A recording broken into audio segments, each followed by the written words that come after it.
Hey you guys, it's Peter, and welcome to my channel, Peterisms, where I tell stories of my life and just little things that I have learned as I have grown into the person that I am today. And I have not made a video over here in over a week. As many of you know that watch my vlog, I took some time off because I was just dealing with excruciating pain in my mouth from having a tooth extracted, and I just thought that I should take off a couple days. And then my husband was leaving for Spain on Sunday because my mother-in-law moved to Spain, a little small town called Ponte Verde, which is about a half an hour north of Vigo. They're over there right now. He actually just texted me and he is getting ready to go to bed. And so we were FaceTiming earlier and they're just having such a blast. So anyway, I'm so happy for him. But I have come back to making videos, and I'm excited to start making videos every day again over here. And I pulled the two Melody Beatty books to read from today, but I don't typically do this, and so I kind of wanted to show you guys this as a resource. You know that The Language of Letting Go, which is the sister book to Codependent No More by Melody Beatty, is one of my favorite meditation books. In the back of the book, there is actually hold on a second, when you go back in here, there's actually an index that you can look up topics and it will tell you certain dates to go to like if you're going through something like grief or you're struggling with a breakup or whatever, you can go and you can read that specific meditation and then it can help you with whatever you're going through that day, if that makes sense. And so I thought, you know, I would really kind of like to talk about going through pain, and I read the meditation in here, which, well, I read briefly the meditation, and I'm going to read it to you guys in just a second. And it's not obviously specific to physical pain, but you know, it's interesting to me whenever I go through periods of physical pain, which I have to just say, I feel so blessed that in my life I have had very few periods of physical pain. You know, last year I was in a back brace for a long period of time, and then just recently with this tooth extraction, I experienced pain like I had never felt before. That it was unbelievable. And you know, it was interesting because somebody commented on my vlog and they said, I had a bone graft in my mouth when the tooth extraction, and then I had a bone graft. And somebody said, if you had a bone graft anywhere else in your body, people would consider that a very, very serious surgery. But because it's on your tooth, people say, oh, it's just your tooth, or you just had a tooth extracted and whatever. And I thought, oh, that's a really interesting way to look at it, you know? And I think, like, I have had so many of my friends that have had extremely serious physical illnesses. I don't know, no matter how empathetic or sympathetic we can be towards people, I don't know that we really truly understand their plight until you're going through it yourself. Like, I don't think we really understand what people struggle with. And I will say that one of the things that, like, so many people have shared their stories with me since I have started on YouTube, that there are so many people that watch my videos that are, you know, housebound, or they're like, they can't leave their homes because of physical illnesses and things like that, and that they just never go anywhere, and that they struggle and they have to go to the doctor, you know, all these different doctors and all these different tests and constant and all this kind of stuff. And I don't think until you're really in it do you really understand, and maybe not even then, because every different physical illness is completely different. I don't think you can truly understand what that's like, you know? And it always, for me, like, I try to take the experience and understand a little bit on a greater level what other people are going through, because I think that that is one of the greatest lessons that we are offered in life, is to help us understand other people. You know, it's like from To Kill a Mockingbird. You don't truly understand somebody until you know, get in their shoes and walk around their front porch for a while. And I think that's so true. And so in this last week, that's been one of the things that I have tried to take, you know, and like really listen to people that have commented on my videos that have gone through much worse tooth pain that I've gone through, you know, like my sponsor, my recovery sponsor, she's had like 4 implants and major dental surgery. And so in talking to her, like she's really helped me. And it's also made me, from a point of gratitude, realize, okay, I'm going through a difficult time, but what I'm going through is nothing in comparison to what hundreds of thousands, if not millions of people have gone through in their lives regarding pain, you know? And so it's given me a better point of understanding, and also I would say helped me be more empathetic and more sympathetic towards people that go through, you know, chronic pain on a daily basis, because this is something that will pass, you know. In a week or two, I will feel back to normal and everything. I mean, I'm already feeling pretty much back to normal. And within a week or two, it will, you know, be like before I even had it. But there are so many people out there, and probably so many people that are watching this video, that have chronic pain on a daily basis and have for years and years and years. And I just want you to know I feel for you on such a deep level. I really do.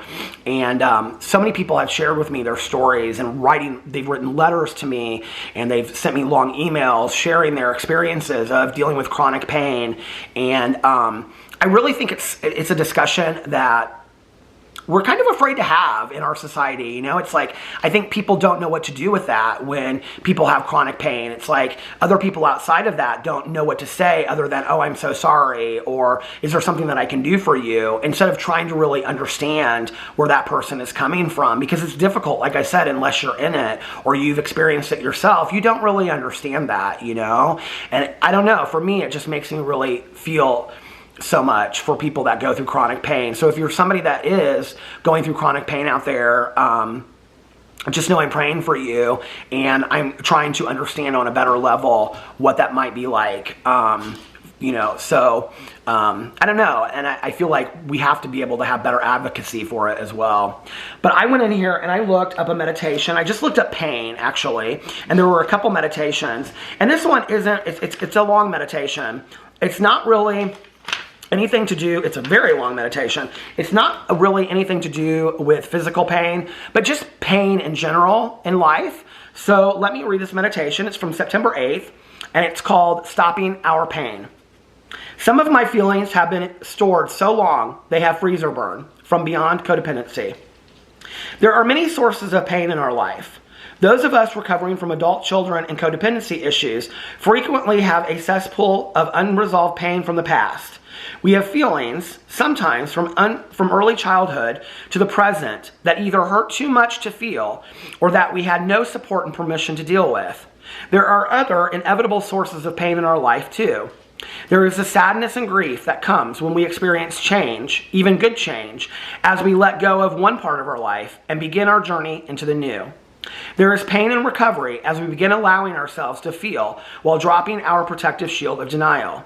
There is the pain that leads and guides us into better choices for our future.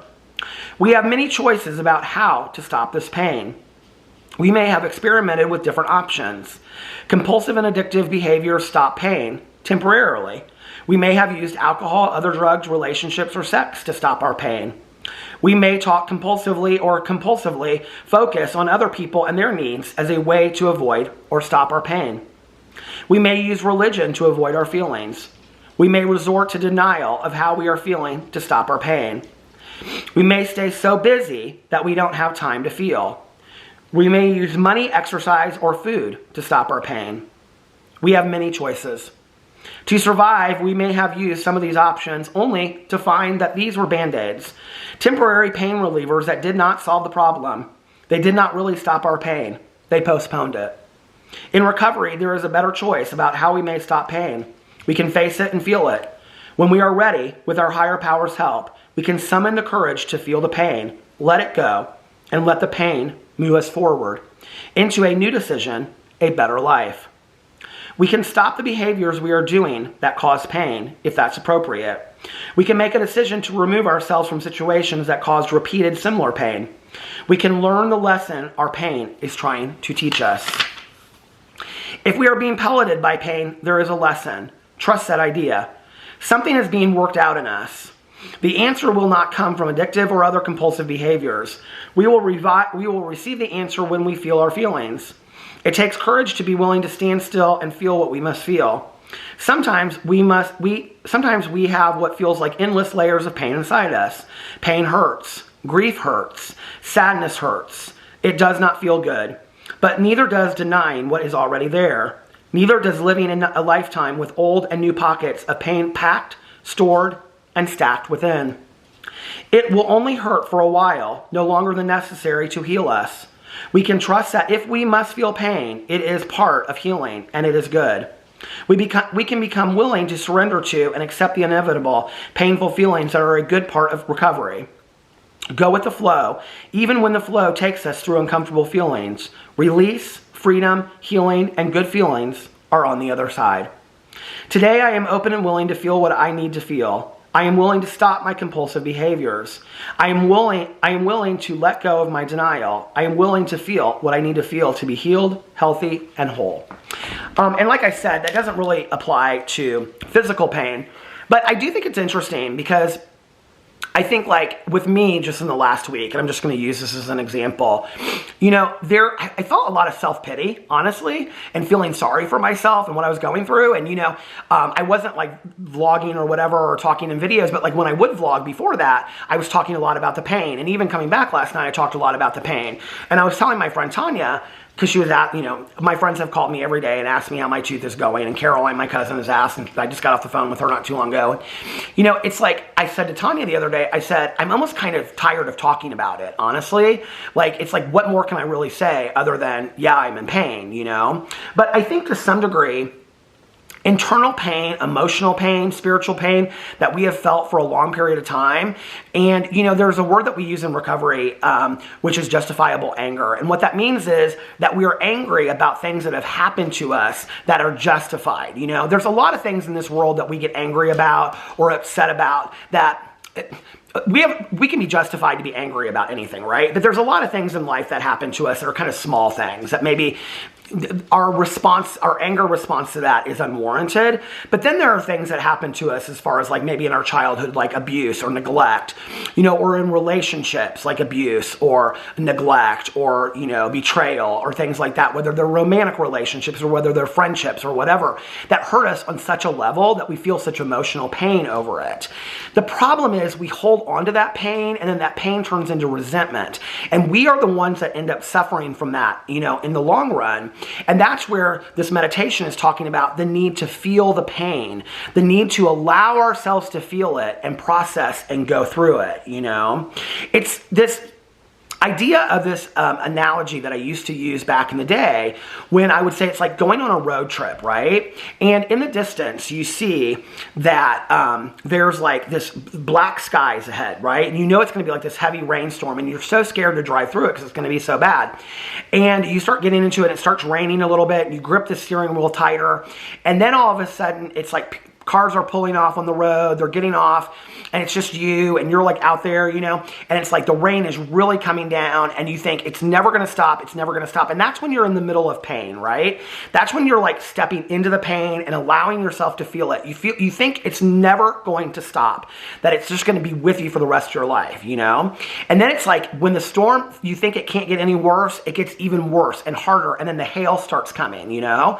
And then it's like you're gripping the steering wheel, you can hardly see a foot in front of you, and you just are going inch by inch, right? But then you come out of the storm, and the black skies are behind you, and you look behind, and you're like, oh my God, I made it through. And you think, it really wasn't that bad as I thought it was going to be, and you feel relieved, and all of a sudden you're looking at the bright skies ahead, and you think, oh my God, things are so much better than I thought they were going to be, and now I have the storm behind me. That is the exact same thing as stepping through pain, right? And we have to do that, whether it's grief, whether it's whatever. I was talking to Caroline about the show that we both watch, which is called Dear Edward on Apple TV. And Dear Edward is about this plane crash that occurred, and there's one survivor. But really, that's not what the show is about. Really, the show is about all of the survivors, not the survivors from the plane crash, but the people, the family members and the friends that, you know, had the people that died in the plane crash. and how they deal with grief afterwards. And I was telling Caroline, because we both love this show so much, I think it's like 4 or 5 episodes have been out now, and I said I love it because it's so honest in how these people are dealing with grief and how they're dealing with pain and how they're moving through all of these stages of grief that we talk about. Well, pain is the same way. Whatever pain that we felt in our lives, you know, whether it's from stuff that happened to us when we were 4, 5, or 6, or whether it happened to us from things that just happened 4, 5, or 6 months ago. You know, sometimes pain, there's no time limit on pain. Pain from, 40 years ago can feel the same as pain that just happened 4 to 5 weeks ago. And I think that there's this societal idea that you should just get over it and you should move on. You know, I've had people say that to me. Like, how long are you going to talk about being bullied? You know, how long are you going to talk about your mom being gone and how much you miss her? Well, I guess until I'm done talking about it. I guess until I'm ready to move through it, you know? Because those things were things that happened to me that formed me to be the person that I am today. I don't want to continue for the rest of my life to be talking about things that cause me pain, but me talking about those things that cause me pain is just one way for me to move through the pain, to acknowledge it, to make myself aware that it's still there instead of pushing it down. Because if I push it down, it's going to come out in other ways. And then I'm going to do things that are destructive, like this meditation was talking about, that are not healthy for me. They're not healing ways to deal with pain. The best and only way to deal with pain is to address the pain and to move through the pain so that the pain is not there anymore. So I think it was a fantastic meditation. And I just want to say, as far as like, people always talk about you got to take time off for mental health. I think I'm in a position where I was able to take off a week and not film videos, and I'm so grateful for that. And you guys were so kind and compassionate to do that. But, I think like one of the lessons that I really learned through all this was, it is okay for us to take time. Even if it had just been the weekend for me, and for a lot of people, it's like they have to work, so they can't, take just other than maybe 1 or 2 days off, to just not do anything and call people and say, no, I'm not going out to dinner, I'm not going to do this and whatever, and just take time to yourself. And if you need to nap for 4 hours or take a bath or do whatever you can, do that. Like, I know that we have to put food on the table for the kids, get homework done and all that kind of stuff. But then if you can take care of yourself, make sure that you do that, I'm such a believer that,